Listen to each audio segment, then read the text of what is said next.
The work, like cooking, is messy. There are many steps involved: gathering, crushing, peeling, etc.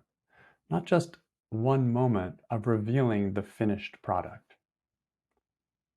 In a way, we are spoiled by Byron Katie's videos. If you go to Byron Katie's YouTube channel, you'll find dozens of amazing videos of Byron Katie doing the work with people. As she leads people through the 4 questions and turnarounds, you'll watch lights go on and stories drop and hearts opening. It can be very inspiring to see the transformations that occur so quickly on stage with Katie. But when you try to do the work on your own, it may or may not be quite so amazing at first. By comparison, we're all newbies at the work. She's been doing the work longer than anyone. She kind of discovered the work. If you continue with the work anyway, you may find that this same amazing process that you saw with Katie is also happening inside of you, even if it is less dramatic, or if it takes longer, or if it has more side roads along the way. It's only when you compare your work to those videos that you can create disappointment or expectations for yourself. Katie's videos are like the finished product.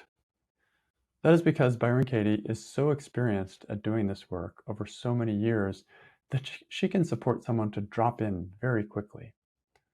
Also, you are seeing some of the most notable videos. Not all of them are so earth-shattering. Not all of them make the cut. It also depends on the person doing the work. I've seen some people who were closed to the process in some way, even when working with Katie, and you don't see those videos. For most of us, we are somewhere in between, somewhat experienced in the work and somewhat open for inquiry. And I notice that my openness changes. Sometimes I'm more open to explore when I sit to do the work, and sometimes I'm not open at all. Sometimes the very first stressful thought I question opens me up. Other times, I may try many different thoughts to question before I connect with what is really bothering me and begin to shift my perspective through inquiry. And still, at other times, I have found the thought to question, but I have challenges going through the 4 questions or finding turnarounds and examples. In other words, I'm always exploring new ground. Each time I do the work, I don't know what I'll run into. I've never walked this road before. That is why the work is often much less polished and dramatic when I do it. But it is perfect for me discovering my truths as I explore uncharted territory. I noticed this with clients too. One client I worked with recently wanted to work on his fear. But before he could go anywhere with that, he discovered an underlying belief which prevented him from even starting that work. He realized that he was not even open to experiencing fear as an emotion. There was something not approving of fear in him. As we explored, he discovered underlying beliefs such as only cowards are afraid, fear is childish, and I need to be rational, and fear is unmanly. There was no way to jump into a fearful situation and start questioning his fearful thoughts. He noticed his resistance and then identified those thoughts first. He saw images of when his parents had told him to not be afraid, and he had understood, I should not have fear. By questioning thoughts like fear is childish and I should not have fear, he could slowly deal with the extra layer of stress he had around fear. For him, this was necessary before going to do the work on the fear itself, such as I'm afraid of making a mistake. How did he know to follow this quote-unquote side road? He was listening to himself as he went. The work is about listening to myself. When I listen to myself, I can feel where my stressful thoughts are sitting. It may not seem like a direct path, but it is the only path I can take.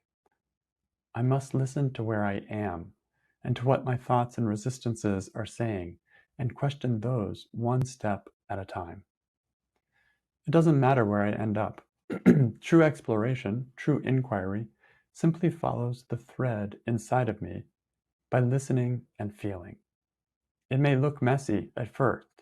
You may not want to present it in raw form on YouTube, but this is how I actually do the work. The work is exploration. By definition, it is a messy art, and I don't want to clean it up. The joy of cooking and of doing the work lies in the freedom to make a mess. Experience helps. The more you do the work, the more you see options for exploring that you couldn't see before. This just comes with experience. It also can help to practice the work with others who have more experience. This is why I created the Work 101, my intro course, and Inquiry Circle, my ongoing practice group for the work. In the Work 101, you'll learn lots of options for digging into the work based on my experience over the years. I've collected my favorite tips for how I like to explore my inner world using the 4 questions and turnarounds. And people tell me that some of my approaches work for them as well. If you would like to learn from my experience and from the experience of others, experienced co-trainers, then join me for the Work 101, which is now a part of Inquiry Circle, and continue in our community after you've completed the course. And finally, here is a quote from Byron Katie in her book, Loving What Is. It may seem odd at first to look at grand passions or unhappiness, especially unhappiness about love, in terms of thoughts. Still, if you slow down and take a look, you'll find that there is always a particular thought that triggers any stressful feeling.